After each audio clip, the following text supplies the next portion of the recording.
The cup game versus Southampton is going to be super exciting because we're going to get a first glance at our future wonder kid defensive stalwart Giovanni Leoni. Also, Georgi Mamardashvili looks to come in as well. Trey Leoni, Rio and Ngumoha. And can Alexander Isak start as well? My goodness, this lineup is going to include Federico Chiesa, who got left out of the Champions League squad. But we are maximum points and maximum wins out of every opportunity. 5 in 5 in the Premier League so far. And speaking of massive wins, my boy Soccer Atos has come through again. Liverpool home kit dayo. Let's whip on this bad boy right now. Thank you so much, Soccer Atos, for sponsoring this video. Gonna drop a link in the description and the comment below as well. Use my code LFCJAP for 15% off and free worldwide shipping. Let's get this bad boy on right now. I can smell the fresh. Oh yes, dressed to impress. And after Mikel Arteta played 3 defensive midfielders and 4 centre-backs against Manchester City, who sat back on the counter-attack for the second half, we are due fantastic free-flowing football, because I'm going to give you the lineup that I think will play against Southampton at Anfield. And Arne Slot already mentioned, right? Van Dijk, Konate, Gravenberch, Szoboszlai and Mo Salah, all the players who played 90 minutes 3 times this season, they won't play a part of it. So that kind of makes the lineup a lot easier. Only 1 or 2 places up for grabs, in my opinion. Some of the youngsters also didn't train with the under-21s that missed out on our match. Surprisingly, Reece Williams is back in the fold, training with the first team as well. Let's see who else. Jadon Danson and Leoni missed the under-21s match as well. Interestingly enough, Tommy Pilling and Kieran Morrison were also absent from the under-21s match, so they could be involved in some capacity on Tuesday, as did Cade Gordon. Now, Cade Gordon's always been in and around the first team picture, unlucky for injuries as well. So let's see if they get on the pitch. They'll probably be on a bench. Let's look at a potential lineup now. So for anyone who watches the under-21s more than I do, Tommy Pilling, he's a kind of versatile utility midfielder. Kieran Morrison, he's more of an attacking midfielder, right? Let me know in the comments below, what do you think of the prospects of Kieran Morrison and Tommy Pilling making it at Anfield, making it at Liverpool? Will they break into the first team? Obviously highly rated if they're going to be included in this lineup. But I think a lot of the positions pick themselves. Mamardashvili will come straight in. I am so intrigued to see how Mamardashvili performs, because he is a first teamer in all regards, getting acclimatized to Anfield from Georgia, from Valencia, from La Liga. He's going straight in. Similarly, Frimpong didn't play a part against Everton. He will come straight in at right back. He's been defensively solid. For everyone who was piling in on his defensive qualities, comparing him to Trent, my goodness. Yeah, he's a quality defender. He's plucky. He's disciplined. He gets right back in there. Now, Konate and Van Dijk, how much you like, aren't in here. So for the experience, Gomez and Leoni come in. So Gomez and Leoni. Now, Leoni probably has a favoritism towards the right-hand side because he can actually play right back as well. And we're going to need him to cover right back because Leoni will cover for Frimpong, who starts in this position right here. Frimpong's done a runner. So Roadrunner, King Frimpong. Okay, in a wing back position, so Leoni will cover the right back space. Gomez, hope he can stay fit. He's going to be ever reliable. On the left side of things, we're going to need Andy Robertson's captain, fantastic mantra, Captain Marvel. Apparently, we're already discussing a new deal for Andy Robertson, whose deal expires at the end of the season. That leadership quality is going to be much needed in the absence of Virgil van Dijk. And speaking of leaders, dun dun dun. Man Mountain Wataru Endo comes into the fold in defensive midfield to protect Leoni and Gomez. We're going to see that kind of favoritism right here, shifting into that side. Obviously, Gravenberch and Szoboszlai have played mountains and mountains of games.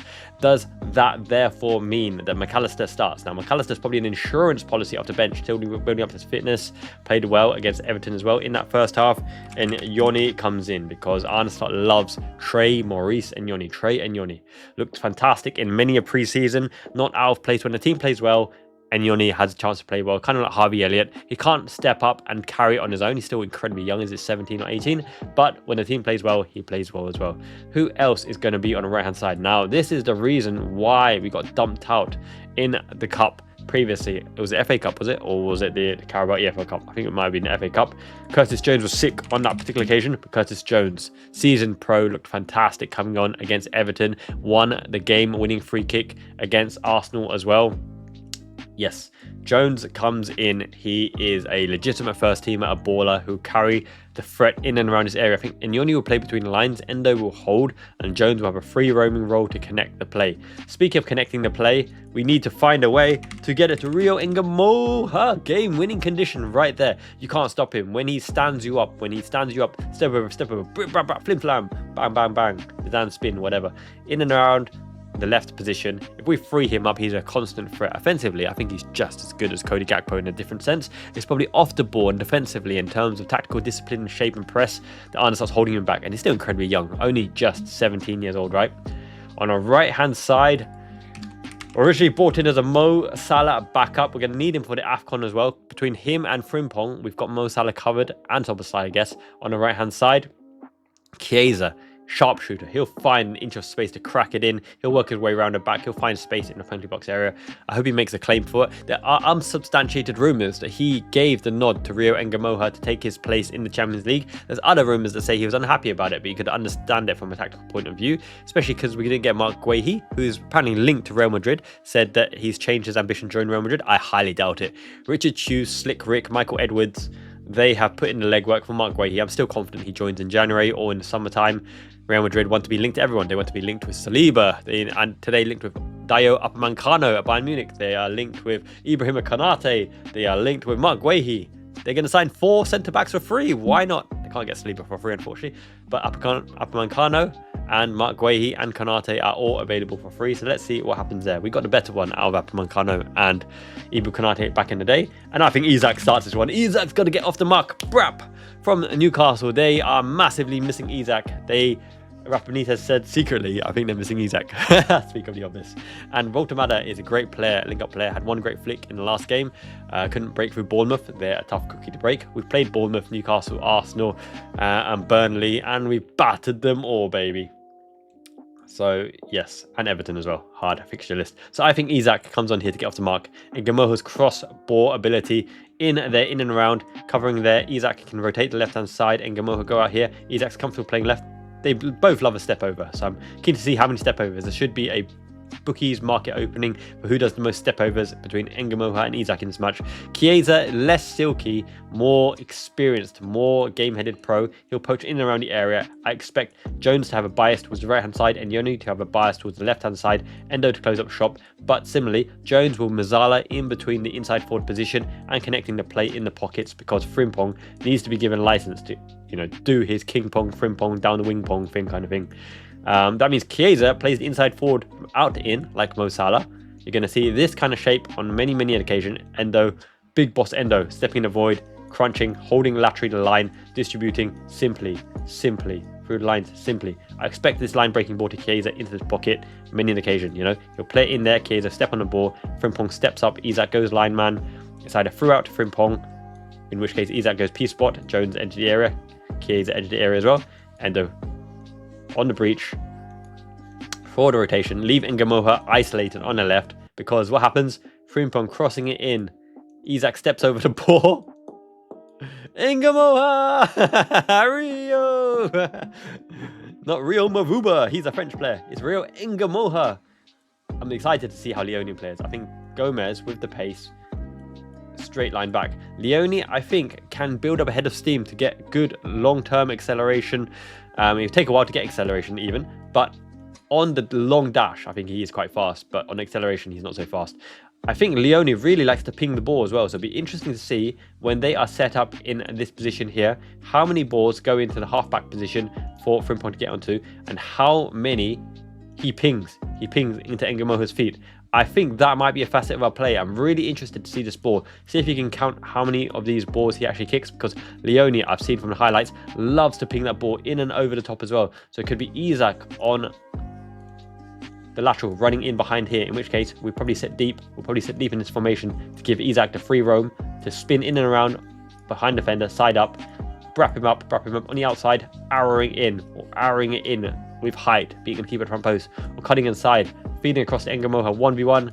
Ngumoha! Oh, I'm going to be so excited to see Ngumoha.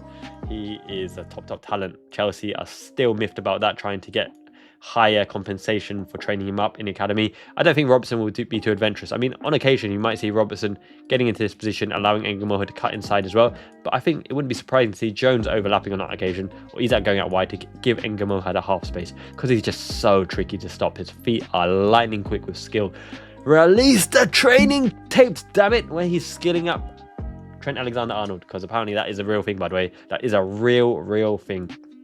They're keeping it closer than the Epstein files. They're not releasing the videos of Ngumoha versus Trent Alexander-Arnold, probably for a good reason why he's still here, but he's not here anymore. So you cowards, release the video. I want to see it. Yeah, so Endo and Robertson in the line of 6. Gomez stepping in the breach. Leoni probably more back. Frimpong given the freedom of the right wing. And Leoni and Jones in between the positions, holding, rotating as the rotational fulcrum. Isak causing a menace. Ngumoha cutting in as well. Chiesa cutting in as well. I think McAllister will come on if we need the balance, and if we need a bit of know-how and tempo controlling through the lines as well. Jayden Danns, I fully expect to come on for Isak. I don't expect Isak to get 90 minutes. So Danns will be very interesting. Now, Danns hasn't got the pace of Isak. He's got quality finishing for sure, but he's a ball-to-feet kind of player. He's a willing runner, but he's not the most pacey, and you don't want to be forcing him out wide as well. He does his best work in between the penalty box areas. Danns has quality finish. Danns has quality finish. Danns has a turn. Play the 1-2 give and go in the space, and he will finish. We need to get Danns in and around the penalty area for him to make a big impact as well. As I mentioned, Morrison will probably come on as well as Tommy Pilling. So Tommy Pilling probably make his debut, as I think Morrison's already made his debut, and it'll be interesting to see how the defense and the team line up. On occasion, you might see Endo drop into halfback position with Gomez stepping into the 6. It'd be interesting if Leoni steps into the 6. He's fairly comfortable coming forward, but I think Leoni is more of a ball player than a ball carrier. Frimpong is obviously going to be an obvious threat, so Chiesa can step inside, and Pilling holding for Morrison and Chiesa behind Danns as well. Looks like a nice little unit, so something I'm keen to see. What do I think the score will be? I think it'll be 2-0 to the Reds. Let me know what you think in the comments below. Drop a like in this video. Thank you so much, Soccer Atos, for sponsoring this video. Long-sleeved Liverpool home kit, doing some of the Fernando Torres, El Nino, Carragher as well, Luis Suarez on occasion as well. Long-sleeved home kit, delightful. NFC Jap for 15% off and free worldwide shipping. I'm dropping the link to Soccer Atos down below, my boy. Until next time, Miyazaki-man, Ichiban, Jane, ciao. Football is coming thick and fast to plenty, because we're going to win all the cups in it to win it, baby. Jane, ciao.